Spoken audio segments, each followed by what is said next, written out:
सबसे पहले आप लोग को देखना है रामचंडी टेम्पल, चंडी माँ का मंदिर है। दर्शन करने के बाद फिर हम लोग चलेंगे, हमारा नेक्स्ट प्रोग्राम रहेगा चंद्रभागा बीच। चंद्रभागा बीच को देखने के बाद फिर हम लोग चलेंगे सन टेम्पल कोणार्क देखेंगे। कोणार्क को देखने के बाद सीधा हम लोग चलेंगे भुवनेश्वर। भुवनेश्वर में बाकी जो दर्शनीय स्थान है खंडगिरी, उदयगिरी, नंदनकानन, धवलगिरी, लिंगराज, ये सब कुछ भुवनेश्वर सिटी के अंदर देखेंगे। उसके बाद बैक करेंगे पुरी। यही आप लोग का टूर, यही आप लोग का सफर। तो बंधुरा যেমনটা আপনারা শুনলেন, আজকের ভিডিওতে থাকছে ওটিটিসি বাস ট্যুর সম্বন্ধে বিভিন্ন রকমের তথ্য, আর পুরীতে এলে কিভাবে ওটিটিসি বাসে করে আপনারা ভুবনেশ্বর ঘুরে দেখবেন, কত টাকার এনাদের প্যাকেজ আছে, কিভাবে বুকিং করতে হয়, সম্পূর্ণ তথ্য থাকছে আজকের এই ভিডিওতে। স্কিপ করলে কিন্তু হবে বড় মিস।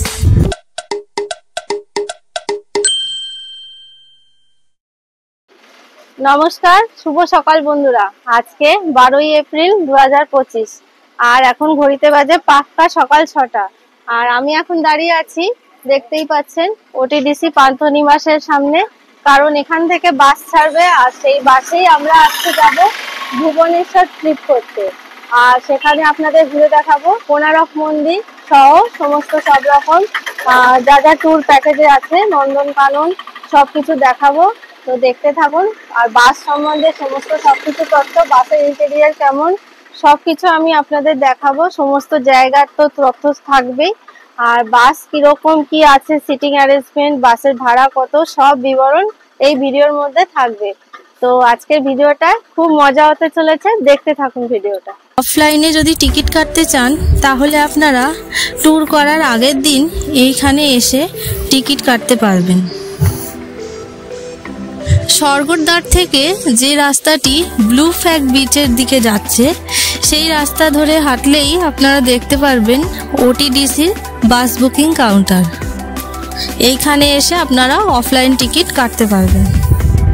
তবে আমার মনে হয় অনলাইনেই এই বুকিংটা সেরে ফেললে ভালো, কেননা পিক সিজনে বাসে সিট পাওয়া একটু মুশকিলের ব্যাপার হয়ে যায়। তবে আরেকটা গুরুত্বপূর্ণ তথ্য, সোমবারে কিন্তু এই বাস ট্যুর হয় না, যেহেতু কিছু কিছু ট্যুরিস্ট স্পটগুলো বন্ধ থাকে। তো আমাদের বাস ছিল এইরকম ভলভো 9400 2x2 সিটিংয়ের এসি বাস, যার মাথা পিছু ভাড়া পড়েছিল 595 করে, ভুবনেশ্বর ট্রিপের জন্যই শুধু। তো বন্ধুরা, ওটিডিসি ট্যুরের দিন আপনাদের কিন্তু ভোর ভোর বেরিয়ে আপনাদের এইখানে এই পান্থনিবাসের সামনে এসে দাঁড়াতে হবে, ওয়েট করতে হবে বাসের জন্য। ডট চেষ্টা করবেন 6:15-র মধ্যে এখানে আসার, কেননা 6:30তেই কিন্তু বাস ছেড়ে দেয়, একদম ডট 6:30তেই গাড়ি ছেড়ে দেবে, 5 মিনিটও লেট করবে না কিন্তু। তাই সেই জন্য চেষ্টা করবেন যত তাড়াতাড়ি সম্ভব আপনাদের যে যার হোটেল রুম থেকে বেরিয়েই 6:15 কি 6টার মধ্যে এখানে এসে ওয়েট করতে। স্বর্গদ্বার থেকে এই পান্থনিবাস অবধি আমাদের টোটো ভাড়া পড়েছিল 120 টাকা। চলুন আপনাদের এখন বাসের ভেতরে ঢুকে দেখাই কিরকম কি সিটিং অ্যারেঞ্জমেন্ট রয়েছে। পুশব্যাক সিট রয়েছে দুটো দুটো করে, এদিকে দুটো এদিকে দুটো, 2x2 সিটিং আছে। উপরে লাগেজ রাখার জায়গাও আছে, এখানে লাইট আছে, এখানে এসি ভেন্ট রয়েছে। এসি এখনো চালু করেনি, তো বাস চললে এসি চালু হবে। এখানে কার্টেন আছে। তো এই হচ্ছে বাস, তো বেশ ভালোই, ভলভো 9400 বাস। তো এই বাসে আজকে আমাদের জার্নি শুরু হবে। আরেকটা জিনিস দেখার মতো, এখানে একটা ওয়েস্ট বিনও দিয়ে রেখেছে, যেখানে কোনো ওয়েস্টেজ রাখলে এখানে আপনারা রাখতে পারবেন। আর লাস্টের রোতে বেশ ভালোই বড় জায়গা রয়েছে, লেগ স্পেস কিন্তু অনেকটাই রয়েছে, বেশ মানে আরামদায়কই লাগবে সিট, না ভলভো বাস যেরকম হয় আর কি। আচ্ছা, তো সিটের সামনে এখানে একটা হ্যান্ডেল রয়েছে দেখতে পাচ্ছেন, আর এখানে একটা হ্যাঙ্গার রয়েছে যেখানে কিছু আপনাদের জিনিসপত্র ঝুলিয়ে রাখতে পারবেন। আর নিচে ম্যাগাজিন হোল্ডারও রয়েছে, আর এখানে বটল হোল্ডারও রয়েছে। লেগ স্পেস যথেষ্ট ভালো, এই এতটা লেগ স্পেস রয়েছে। এখানে একটা হ্যাঙ্গার রয়েছে, এখানে ইমার্জেন্সি সুইচ রয়েছে, এখানে এসি ভেন্ট রয়েছে। তো এখন ঘড়িতে বাজে 6:20, তো এখনো চালু হয়নি এসি, তো দেখি বাস ছাড়লে তারপরে আপনাদের দেখাবো। তো দেখতেই পাচ্ছেন এখন কাটায় কাটায় বাজে 6:30, আর এখন আমাদের বাস ছেড়ে দিল भुवनेश्वर टूरेर उद्देश्य। करने के लिए हमारा टूर के अंदर जो 12 घंटे का जो प्रोग्राम है, 12 घंटे के अंदर 6 घंटा आप लोग को गाड़ी में बैठना है। 242 किलोमीटर का रास्ता गाड़ी रनिंग करेगा, 6 घंटा गाड़ी में बैठना है। बाकी 6 घंटा आप लोग को बाहर घूमने के लिए समय मिलेगा। ये जो बाहर घूमने के लिए समय मिलेगा 6 घंटा, उसमें से 1 घंटा आप लोग हाथ में रखिए। 1 घंटा हाथ में रखेंगे इसलिए क्योंकि सुबह थोड़ा सा चाय टिफिन करना है, दोपहर में लंच करना है और वॉशरूम पर जाना है। 1 घंटा हाथ में रखिए और 5 घंटा का समय है। 5 घंटा से 2 जगह देखेंगे, नंदनकानन कोणार्क। नंदनकानन कोणार्क देखेंगे, ये 2 जगह देखेंगे। 3 घंटा का समय आप लोग का खत्म हो जाएगा और समय बाकी आप लोग के पास मात्र 2 घंटा। और 2 घंटे के अंदर खंडगिरी, उदयगिरी और धवलगिरी 3 पहाड़ देखेंगे 1 घंटा के अंदर। बाकी 1 घंटा समय बाकी है। वो 1 घंटा के अंदर आधा घंटा हम लोग चलेंगे लिंगराज मंदिर दर्शन करने के लिए और आधा घंटा का समय बाकी है। অনলাইনে কিভাবে বুকিং করবেন এখন দেখিয়ে দিই, আসুন। প্রথমে আপনাদের ফোন বা কম্পিউটার দিয়ে www.bookodisha.com সাইটে যাবেন। তারপর এইখানে হলিডে প্যাকেজেসের মধ্যে যেতে হবে। তারপর পিক আপ লোকেশনে পুরী বা ভুবনেশ্বর, মানে যেখান থেকে আপনাদের বাসে উঠতে চান সেটা দেবেন। বেসিক্যালি পান্থনিবাস পুরী থেকেই এই জার্নিটা শুরু হয়, আর এখানে জার্নি ডেট দেবেন। তারপর নিচে দেখবেন এনাদের অনেকগুলো ট্যুর প্যাকেজ রয়েছে। সবার প্রথমেই দেখবেন রয়েছে কোণারক টু ধৌলি আর ভুবনেশ্বর প্যাকেজ দেয়া, সেখানে ক্লিক করবেন।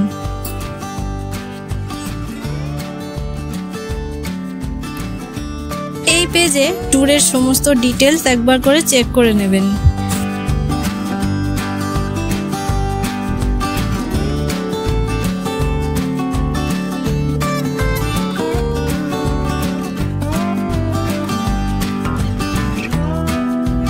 তো এইখানে বুক নাওতে ক্লিক করে ডেট সিলেক্ট করে কজন আছেন সেই পার্সন অ্যাড করে এখানে ইয়েসে ক্লিক করে এই পেজটি ফিল আপ করে পেমেন্ট করলেই বুকিং কমপ্লিট হবে।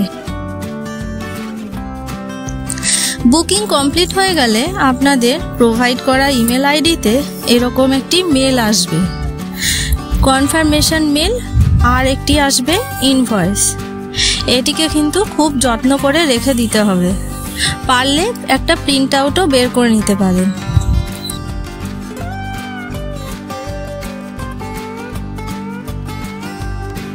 Ticket price 595 per head. এটি শুধুমাত্র বাস ভাড়া, আর যে সমস্ত স্পটগুলি দেখবেন সেগুলোর টিকিট প্রাইস 150 টাকা পার হেড। আর যদি আপনারা নন্দনকাননের জঙ্গল সাফারি করতে চান তবে টিকিট প্রাইস হবে বা এন্ট্রি ফিস যেটা আর কি, সেটা হবে 340 টাকা পার হেড, মানে 595 বাস ভাড়া প্লাস 150 টাকা এন্ট্রি ফি। আর জঙ্গল সাফারি যদি করেন তবে আপনাকে পে করতে হবে 595 প্লাস 340 টাকা per head. Entry ticket price गुलो अपनारा कैश रेडी रखबेन। सर टिकट के बारे में ही जानकारी था, तो फैमिली के अंदर आप लोग को चूज करना है कि हम लोग कौन सा वाला पैकेज लेंगे। 150 रुपए वाला पैकेज लेंगे और 340 रुपए वाला पैकेज लेंगे। कौन सा वाला पैकेज लेंगे तो आप लोग को चूज करना है, उसके हिसाब से बोलेंगे आप लोग का टिकट का बंदोबस्त कर दिया जाएगा। जिनको जो पैकेज का टिकट चाहिए, आप लोग चाहते हैं हम लोग तो सफारी करने के लिए जाएंगे, 340 रुपए करके पड़ेगा। खाली सफारी नहीं है, सन टेम्पल, कोणार्क, खंडगिरी, उदयगिरी, नंदनकानन जू और म्यूजियम, नंदनकानन जंगल सफारी, सब कुछ मिलाकर 340 रुपीज है।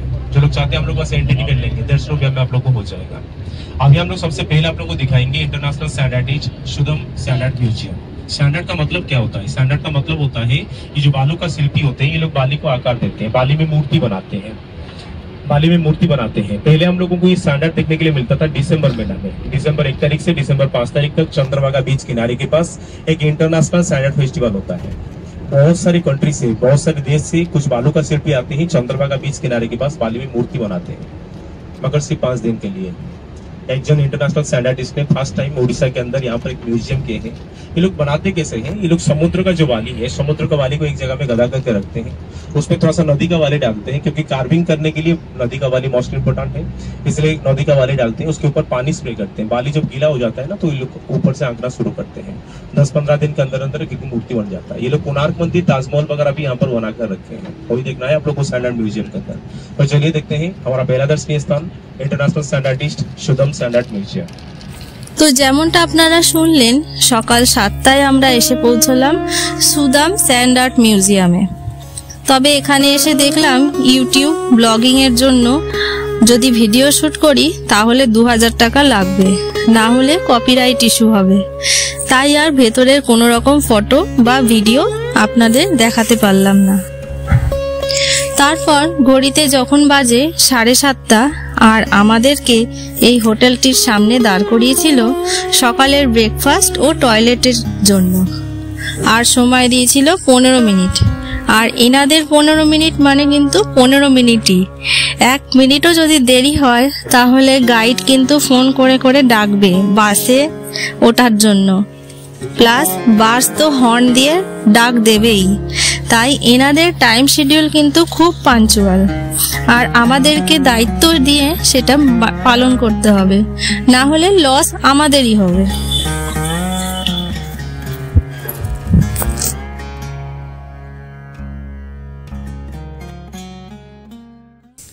সকাল 8টায় আমরা এসে পৌঁছলাম রামচণ্ডী মন্দিরে। মন্দিরের ভেতরে মা চণ্ডীর একটি সুন্দর মূর্তি আছে, আর গর্ভগৃহে মোবাইল অ্যালাউড না।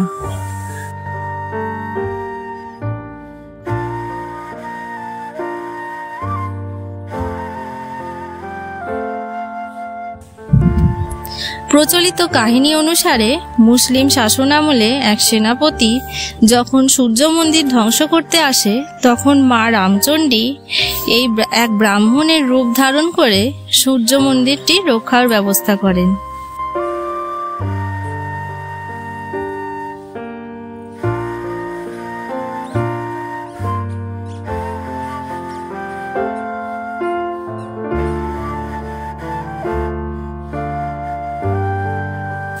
এই মন্দিরটি পুরী শহর থেকে প্রায় 7 কিলোমিটার দূরে অবস্থিত। মা রামচণ্ডী মা দুর্গারই আরেক রূপ। মন্দিরটি কোণারক সূর্য মন্দিরের খুব কাছেই, কুশভদ্রা নদীর মোহনার পাশে অবস্থিত।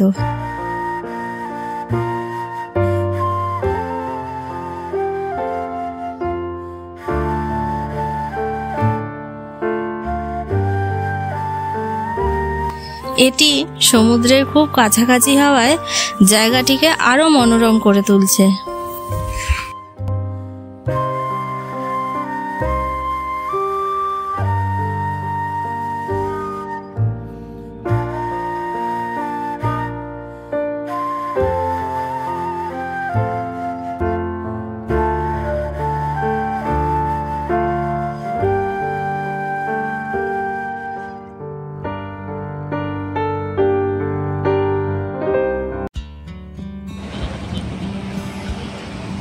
মন্দির থেকে কিছু দূরেই পড়ল চন্দ্রভাগা সমুদ্র সৈকত, যা ভারতের ওড়িশা রাজ্যের পুরী জেলার একটি জনপ্রিয় ও পবিত্র সমুদ্র সৈকত।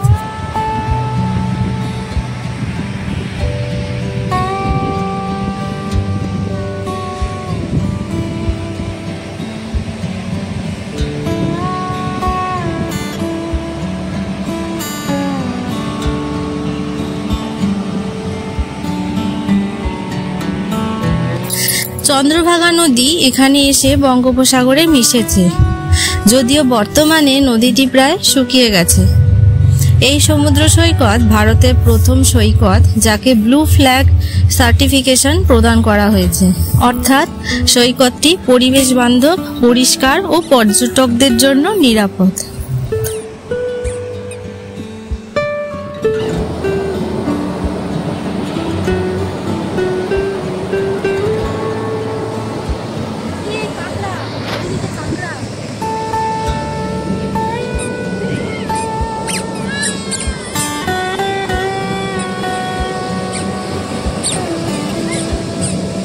গেল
কোণারকের সূর্য মন্দির, যেই মন্দিরে কোনো মূর্তি নেই, পূজা পাঠও নেই।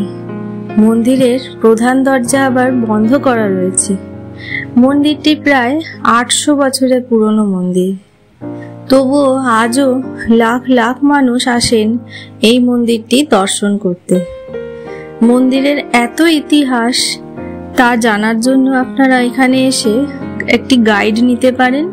সেই গাইড 6 জনের জন্য নেবে 400 টাকা। তবে আমার যতটুকু জ্ঞান আমি আপনাদের সাথে শেয়ার করছি এই মন্দির সম্বন্ধে।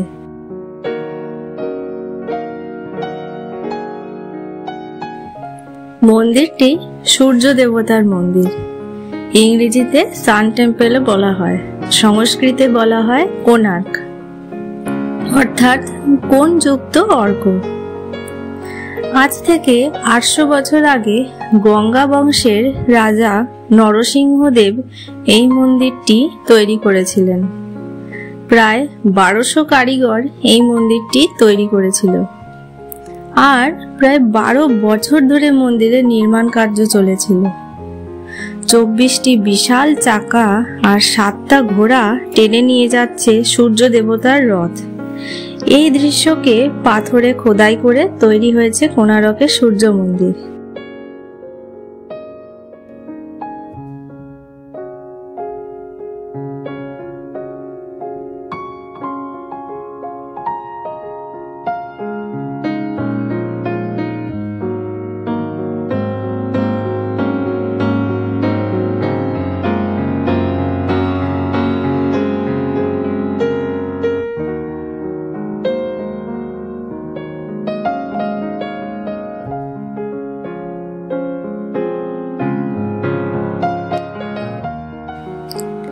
লোককথা অনুযায়ী কোণারক মন্দির নির্মাণে নিয়োজিত হয়েছিলেন একজন বিখ্যাত স্থপতি, যার নাম ছিল বিশু মহারানা।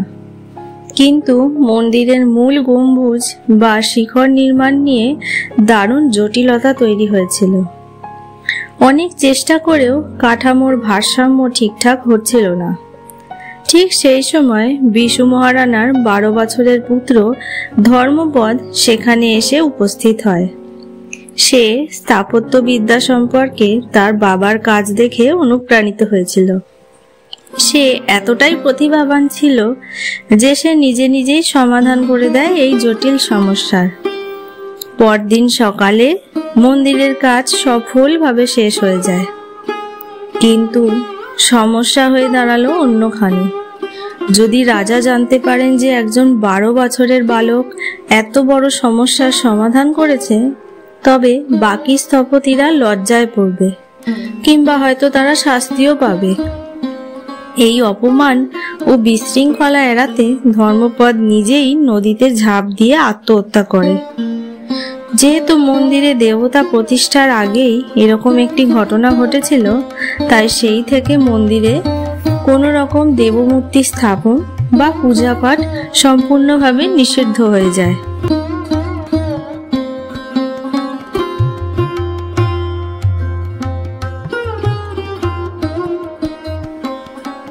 তবে ইতিহাস অনুযায়ী এই মন্দিরে 1600 থেকে 1700 শতকে ওড়িশা অঞ্চলে মুসলিম শাসকদের, বিশেষত কালা পাহাড় বা কুতুবউদ্দিনের মতো সেনাপতিদের আক্রমণে বহু হিন্দু মন্দিরের মতো এই মন্দিরটিও ধ্বংসপ্রাপ্ত হয়। লোককথা অনুযায়ী তারা সূর্য মন্দিরের গর্ভগৃহ ও মূর্তি ভেঙে ফেলে ও বহু অলঙ্করণ ও পাথরও লুট করে নিয়ে যায়।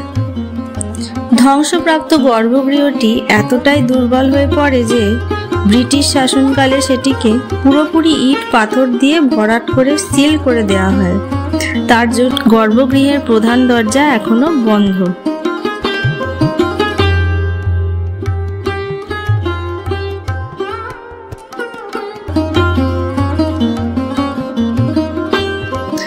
বর্তমানে এই মন্দিরটি ইউনেস্কোর বিশ্ব ঐতিহ্যবাহী স্থানের তালিকায় স্থান পেয়েছে।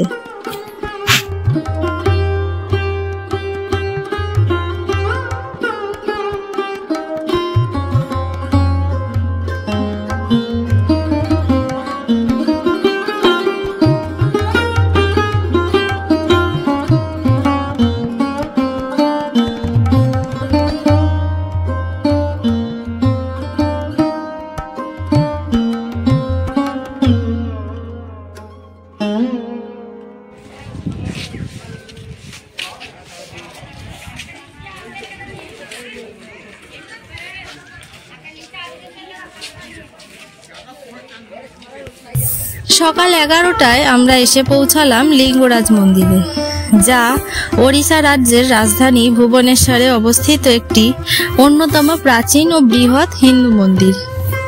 এটি ভগবান শিবের প্রতি উৎসর্গীকৃত, যিনি এখানে ত্রিভুবনেশ্বর বা ত্রিভুবনের ঈশ্বর রূপে পূজিত হন। মন্দিরের ভেতরে কোনো রকমের চামড়ার জিনিস, মোবাইল, ক্যামেরা, ব্যাগ ইত্যাদি অ্যালাউড না হওয়ার জন্য আমরা আর মন্দিরের ভেতরে প্রবেশ করলাম না। মন্দিরের মেন গেটের ডান দিক দিয়ে যে নতুন করিডোরটি রয়েছে, আমরা সেই রাস্তা ধরে মন্দিরের পেছন দিকে গিয়ে একটি ভিউইং প্ল্যাটফর্ম খুঁজে পেলাম, যেটি মন্দির কর্তৃপক্ষ নতুন বানিয়েছেন। আর আমরা সেখান থেকেই মন্দিরের ভেতরে কিছু কিছু অংশ তুলে ধরার চেষ্টা করলাম।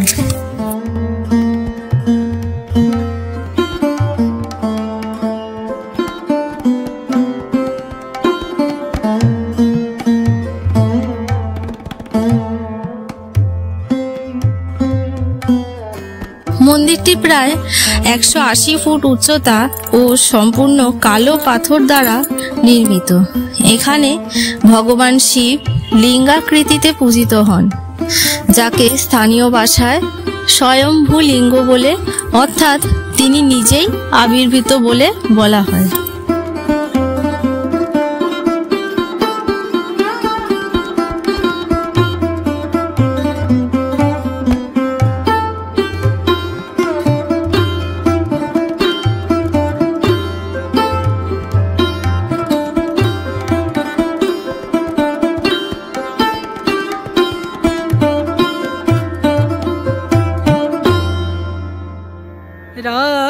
राम नाम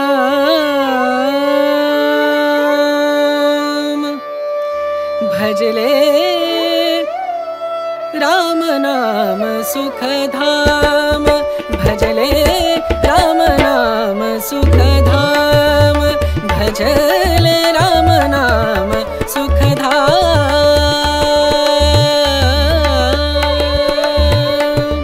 तेरा पूरन हो सब काम, तेरा पूरन हो सब काम भजले, राम नाम सुख धाम भजले, राम नाम सुख धाम।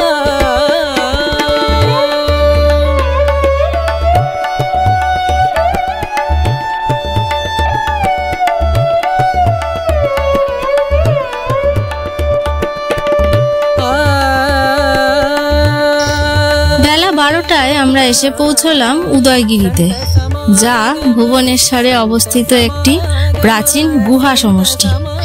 বাস যেখানে নামিয়েছিল সেখান থেকে প্রায় 10 মিনিট হাঁটা রাস্তা। ভীষণ গরম আর রাস্তা ঢালু হওয়ার জন্য আমরা অটো করেই পৌঁছেছিলাম উদয়গিরিতে, আর ভাড়া নিয়েছিল মাথা পিছু 10 টাকা করে।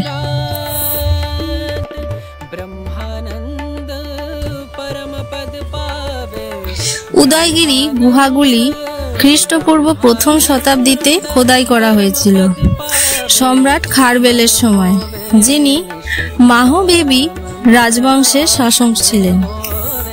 এই গুহাগুলি মূলত জৈন সন্ন্যাসীদের ধ্যান ও বাসস্থান হিসেবে তৈরি করা হয়েছিল। भजले राम नाम सुख धाम। হাতি গুম্ফা, রানী গুম্ফা, বাজ গুম্ফা, পঞ্চপাণ্ডব গুম্ফা এখানকার উল্লেখযোগ্য কিছু গুম্ফা। सुख धाम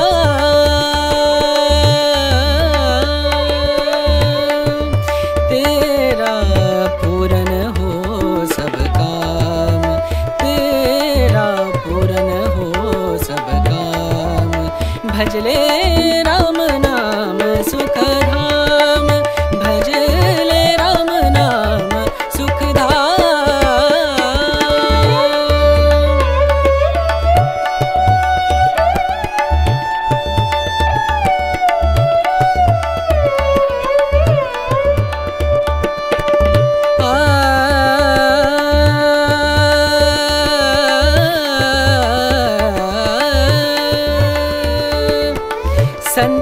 समागम संत समागम संत समागम संत समागम करे निरंतर संत समागम करे निरंतर जग से हो उपरात जग से हो उपरात ब्रह्मानंद। উদয়গিরির উপরের দিকে উঠলেই আপনারা দেখতে পাবেন খণ্ডগিরি, যেখানে 15টি গুহা রয়েছে ও একদম উপরে একটি জৈন মন্দির রয়েছে, যেটি বেশিরভাগ সময়ই বন্ধ থাকে। তাই এখানে আসলে উদয়গিরিতেই আপনারা উঠবেন, আর উঠেই আপনারা খণ্ডগিরি দেখতে পারবেন। भजल राम नाम सुखधाम भजल राम नाम सुखधाम राम नाम सुख राम नाम सुख राम नाम। দুপুর 1:30টায় আমরা এসে পৌঁছলাম নন্দনকানন, আর এখানে আমাদের সময় দিয়েছিল প্রায় 3.5 ঘন্টা মতো।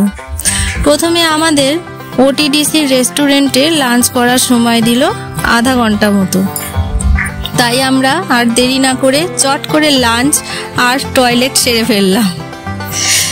আর এখানকার মেনুতে কি কি আছে আসুন দেখে নিই।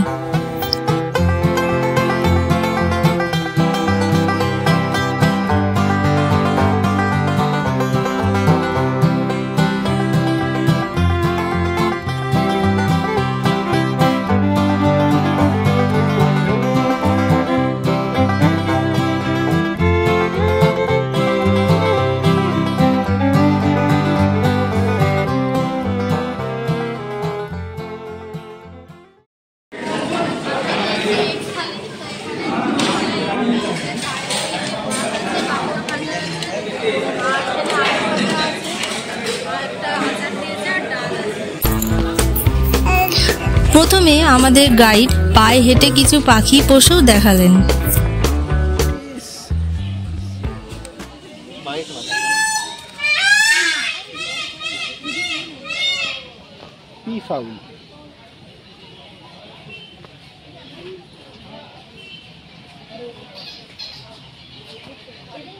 National Bird.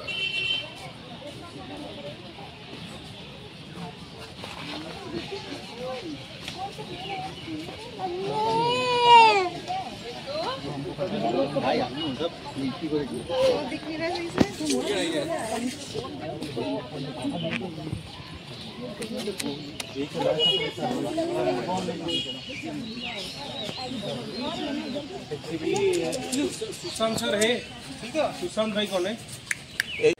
हमारा वर्ल्ड के अंदर जितना भी बर्ड है, ये जो अंडा देता है, इसका अंडा ग्रीन, सबसे बड़ा कोष ग्रीन वाला अंडा देता है। नाम है ऑस्ट्रिच में ये मुंह है ग्रीन एक देख हम लोग आगे दिखाएंगे। इनके स्विच है तो अरे तुम्हारे काছে দাঁড়িয়ে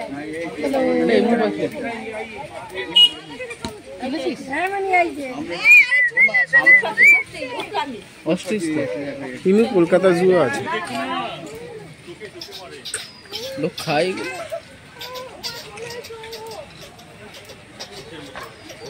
खोपड़े भी दाना दोगे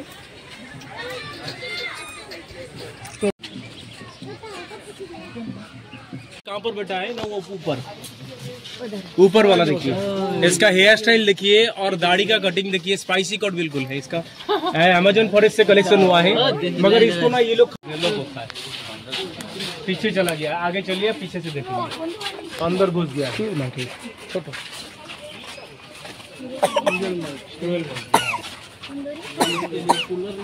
सब जगह में कूलर लगा हुआ है।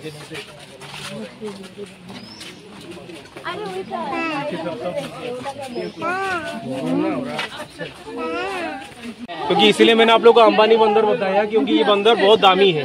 एक एक बंदर को लाने के लिए 14 लाख रुपया पड़ता है। और ये सिंगल है या?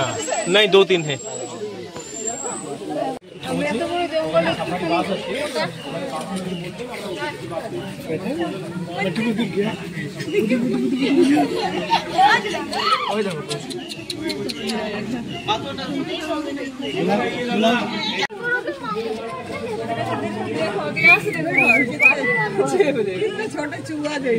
ये माँ ये बोलो थोड़ी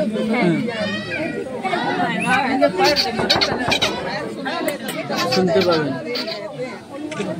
এই তো বিয়া করছি চলো এই তিনটা আছে গো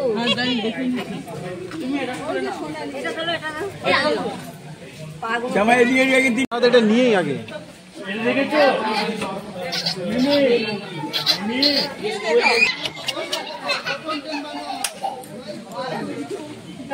देख लिए अभी इधर से आइए आप लोग कुरियल मंकी देखकर सर इधर से आइए এইখানটা খেলছি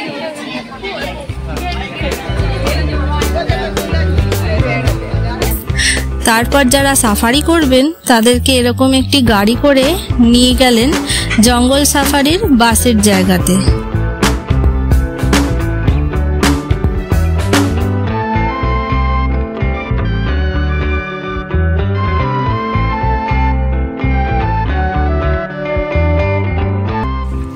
তারপর এরকম সুন্দর একটি এসি বাসে করে ওনারা জঙ্গল সাফারি করালেন। বাসটি জঙ্গল সাফারির জন্য খুবই সেফ, কারণ জানলার পাশ দিয়ে একটা রডের বেড়া করা রয়েছে, যার জন্য কোনো ভয় নেই। আর আপনাদের সাথে যদি কচি কাছা থাকে তাহলে অবশ্যই বলবো এই জঙ্গল সাফারিটা করতে। তাদের তো মজা হবেই, আপনাদেরও ভালো লাগবে আশা করি।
বিকেল 4টে নাগাদ আমরা নন্দনকানন থেকে ধৌলিগিরির উদ্দেশ্যে রওনা দিলাম। ধৌলিগিরির পাহাড়ে ওঠার আগে ওনারা একটি ছোট গাড়ি করে গ্রুপে ভাগ করে করে নিয়ে যাবেন। আপনারা কিন্তু চেষ্টা করবেন অবশ্যই আপনাদের যে গ্রুপ অ্যালট করা হবে সেই গ্রুপের সাথে সাথে থাকতে। আর অবশ্যই গাইড যে ফোন নাম্বার দিয়ে দেবে সেই ফোন নাম্বার কিন্তু ফোনের মধ্যে সেভ করে রাখবেন প্রত্যেকটা মেম্বার, তাতে আপনাদেরই সুবিধা হবে। বাই চান্স যদি গ্রুপ থেকে ছাড়া হয়ে যান বা গাইড যদি হারিয়ে যায় তাহলে ফোন করে আপনারা যোগাযোগ করতে পারবেন। তো আবার আসার সময়ও এরা একইভাবে ফিরিয়ে আনবে ওই গ্রুপে ভাগ করে করে একটা ছোট গাড়ি করে। একবার একটি অ্যাক্সিডেন্ট হওয়ার জন্য পাহাড়ের ওপর কোনো বড় বাস বা গাড়ি অ্যালাউ করে না, তাই শুধুমাত্র ওটিডিসি বা প্রাইভেট গাড়িতে এলেই কিন্তু ধৌলিগিরি আসতে পারবেন। না হলে পুরীতে প্রাইভেট যে বাস ট্যুর করায় তারা কিন্তু ধৌলিগিরি দেখাতে পারে না, মুখে বলবে ধৌলিগিরি দেখাবো, কিন্তু ওরা কিন্তু এই ধৌলিগিরি ট্যুর করায় না। তাই বলবো অবশ্যই যদি ভুবনেশ্বর ট্রিপ করেন তাহলে ওটিডিসির বাসেই কিন্তু ঘুরে দেখবেন। এখানে এসে যে এত সুন্দর একটি পরিবেশ পাবো আর ভয়াবহ যে মেঘের দর্শন পাবো আমি কোনোদিন আশা করিনি। আর যা দৃশ্য দেখলাম আমি জীবনেও ভুলবো না। গাইডের তাড়া থাকা সত্ত্বেও, প্রচণ্ড তাড়াহুড়ো থাকা সত্ত্বেও, কারণ ওয়েদার খারাপ, আবার পাহাড় থেকে নামতেও হবে, তাই ভীষণ তাড়াহুড়ো করা সত্ত্বেও আমরা কিছু কিছু সুন্দর সুন্দর সিনারি আপনাদের সামনে তুলে ধরার চেষ্টা করলাম।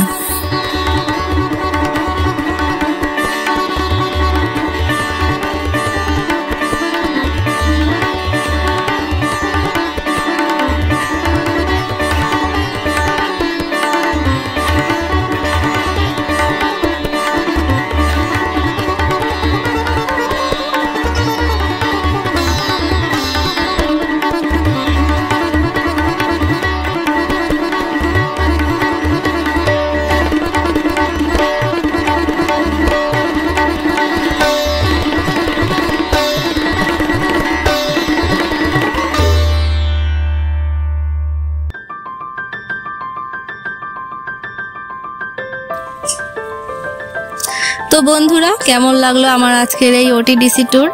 ভালো লাগলে অবশ্যই চ্যানেলটি সাবস্ক্রাইব করতে ভুলবেন না। দেখা হচ্ছে পরের ভিডিওতে। ভালো থাকবেন, সুস্থ থাকবেন।